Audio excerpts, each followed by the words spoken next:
In the last 12 verses of Mark, Hannah noticed a few things. In the number of words, if you add it up in the Greek, it turns out there's 175 words. That happens to be 7 times 25. Okay, big deal. The vocabulary, the different words, turns out of the 175 words, there are 98 different words. That also happens to be a multiple of 7 exactly. Well, that's kind of interesting. Trying to do that deliberately is a real chore, by the way, to make those both come out that way. The number of letters in the Greek are 553. That turns out to be a multiple of 7 precisely. With when I say a multiple, there's no left over. You follow me? The vowels are a multiple of 7 exactly, and so are the consonants. Well, they would be, because they would be dependent on one another. The total vocabulary, I said, was 98. Okay. The vocabulary that's found before this chapter in Mark are 84 different words. Of the 98, 84 were used before, but those are all multiples of 7 exactly. You get a little creepy feeling by now? Could that have happened by just random statistics? I don't think so. The vocabulary that you find only in this chapter are 14, obviously, that would derive from that. The ones that are used in the Lord's Address, there's 42, that's again a multiple of 7 exactly. The words that were not part of his vocabulary are 56. Now, if every time I create a multiple of 7, if I have a multiple of 7, your chance of getting one of them right is 1 chance in 7. You've got 6 chances of losing, 1 of winning, right? If I give you 2 constraints that both have to be met, that's 7 squared. You got 1 chance in 49 of winning. Follow me? Need to be with me now. Okay. So if I have 3 constraints, it's 7 times 7 times 7. I got 1 chance in 343 of getting it right by accident. Okay. If I have 4 of these, it's 7 times 7 times 7, or 1 chance in 2,401. Do you see how that escalates very quickly? Because you've got only 1 chance of each 7 of winning, and if you got 2 7s that both have to agree, you see. Okay.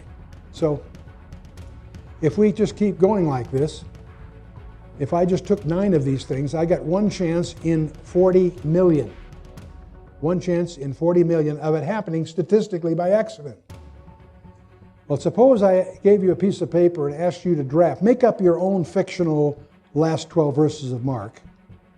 What are your chances of meeting 7 to the 9th constraints?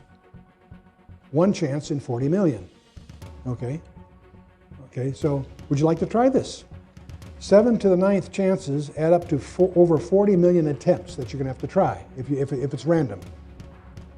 If you worked 8 hours a day, 40 hours a week, 50 weeks a year, there are 2,000 hours per year, or you have 120,000 minutes per year to apply to this.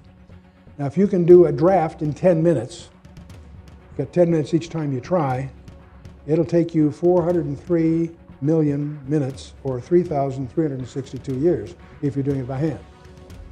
Anybody want to try? I'm not true. It gets worse. I only gave you 9 constraints, okay? Words. Total words I told you were 175.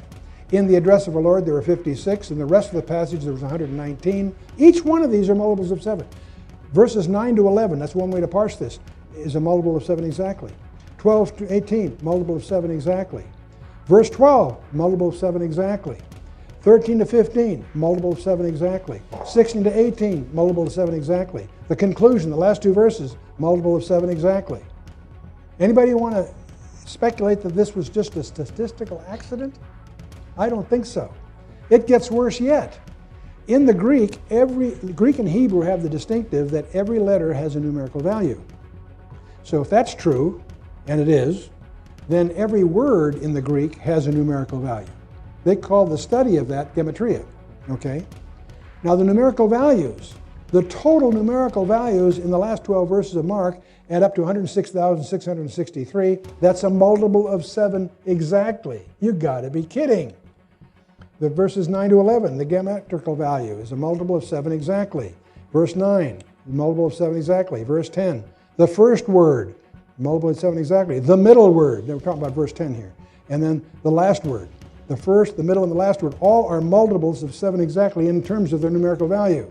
Verse 11, multiple of 7 exactly. And then from 12 to the end, the geometrical value is a multiple of 7 exactly. Can you imagine Panin, when he's discovering this, he must have had chills down his back, because this is just too impossible to have happened by accident. Let's go further. The vocabulary I said was 98 words, the ones 14 not used before in Mark, 7 that you found later in the New Testament. There are 35 occurrences of these things. The numerical value is also, all these are multiples of 7 exactly. The vocabulary in verse 20 is a multiple of 7 exactly. The words found, the vocabulary found previously is a multiple of 7 exactly. Found only here, multiple of 7. Word forms. Total forms, 133. The value of the total of those are a multiple of 7 exactly. Those that occur once is a multiple of 7 exactly.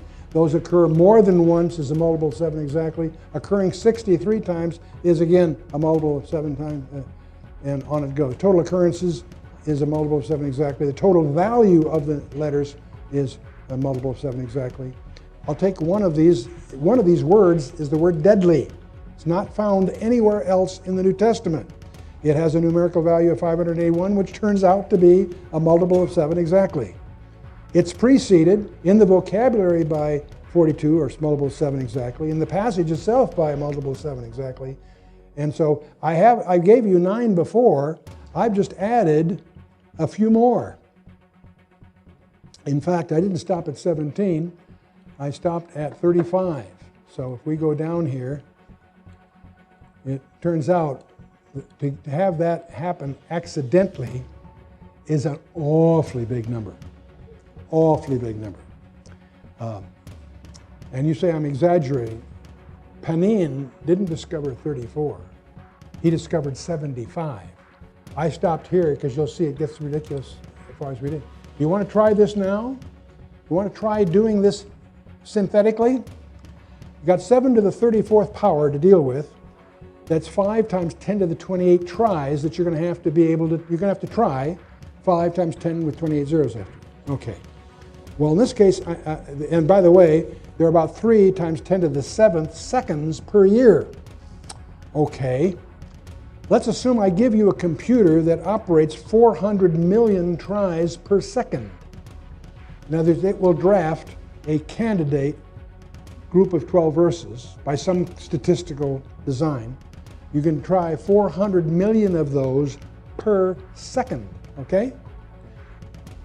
If you can try 4 times 10 to the 8th tries per second, that means it's going to take you about 4.3 times 10 to the 12th computer years. In other words, if I gave you 1,000,000 supercomputers and gave you 4.3 million years to do it, you might have a chance of having this happen by accident. And that's with only 34 distinctive features of 7s. Panin has identified 75 of them. Anybody speculate that some scribe in a monastery added these 12 verses out of his imagination? I don't think so. I don't think so. I don't think we could do it with a computer. Comprehensive design of the whole Bible. Did you know the New Testament consists of 27 books? Most of you knew that. Terminations, that means each book begins and ends with a word. If there's 27 books times 2, that must be 54 words that terminate the different books of the Bible, of the New Testament. The total vocabulary of the is 28 multiple of 7 exact. Total vocabulary of the terminal book, the first and last words of each book. Total vocabulary is 28 different words. That's a multiple of 7. In the Gospels alone, it's 7. The total geometrical value of those 54 words are a multiple of 7 exactly. The value of the shortest word, which is 1 letter, is 70, which is 7 times 10. The value of the longest word is 1512, and that word is apocalypsis, and that's 7 times 6 times 6 times 6. I thought that's kind of interesting. Now, what about the unique vocabularies? Here's the one that gets to me. The vocabulary that's unique to Matthew is a vocabulary of words that occur 42 times, 7 times 6. It has 126 letters, multiple of 7 exactly. Now, let's assume that Matthew did that on purpose. Matthew wanted to contrive to have this particular property, okay? How would he have organized this? The only thing that these words have in common is that nobody else uses them, right? These are unique to Matthew. So how does he organize? Well, first way, you get the other guys to agree not to use this list of words. How many think that happened? Okay, probably not. Well, you could use the argument then that if Matthew did this deliberately, he would have had to write his gospel last. So he could lay out all the other gospels there and see to it that he's got words that are multiple of 7 exactly that begin and end his gospel. You with me? Well, so I can, these words are unique to Matthew. So I can use this argument to prove that Matthew wrote his gospel last. But I got a problem with that hypothesis because the same thing's true of the Gospel of Mark, which means it was written last. But I'm still not through with my problems because Luke was also written last. Each one of these have words that are unique to them that begin and end the gospel, that are distinctive to themselves. And the gospel, each one of these had to be written last. But by the way, so did James, Peter, Jude, and Paul. All 8 of them.